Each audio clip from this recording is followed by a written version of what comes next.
എനിക്ക് എപ്പോഴും പ്രശ്നങ്ങളാണ്. ഒന്ന് കഴിയുമ്പോൾ അടുത്ത പ്രശ്നം വരും. ഇങ്ങനെ പറയുന്നത് നമ്മൾ കേട്ടിട്ടില്ലേ? പണം ഉണ്ടെങ്കിൽ പ്രശ്നങ്ങൾക്കുള്ള പരിഹാരമായി. പണമാണ് എല്ലാത്തിനും അടിസ്ഥാനം എന്ന് പറയുന്നത് നമ്മൾ കേട്ടിട്ടില്ലേ? പ്രകൃതിയിൽ ഒരു നിയമമുണ്ട്. അത് പാവപ്പെട്ടവനും പണക്കാരനും ആണിനും പെണ്ണിനും കുട്ടികൾക്കും വലിയവർക്കും എല്ലാവർക്കും ബാധകമാണ്.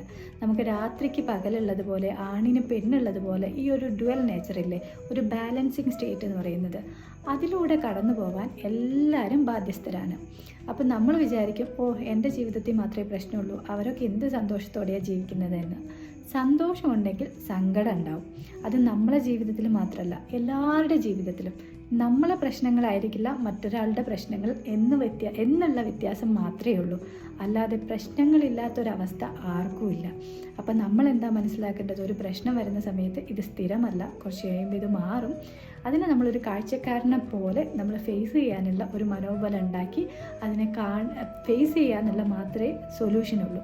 ആ സ്റ്റേജ് കോൺസ്റ്റൻ്റ് അല്ല, അത് മാറും. സന്തോഷം നമ്മളെ ജീവിതത്തിൽ വരും. സന്തോഷം എന്ന് പറയുന്നതും കോൺസ്റ്റൻ്റ് അല്ല, അതും വീണ്ടും ചേഞ്ച് ആവും. ഈ ഒരു ഇക്വിലിബ്രിയം നിലനിർത്താൻ വേണ്ടിയിട്ട്, ഈ ഒരു ബാലൻസിങ് നിലനിർത്താൻ വേണ്ടിയിട്ട് ഒരു പ്രകൃതിയുടെ നിയമമാണ് സങ്കടവും സന്തോഷവും. അപ്പോൾ ആ റിയാലിറ്റി അക്സെപ്റ്റ് ചെയ്യുക എന്നുള്ളതാണ് ഫസ്റ്റത്തെ സ്റ്റെപ്പ്.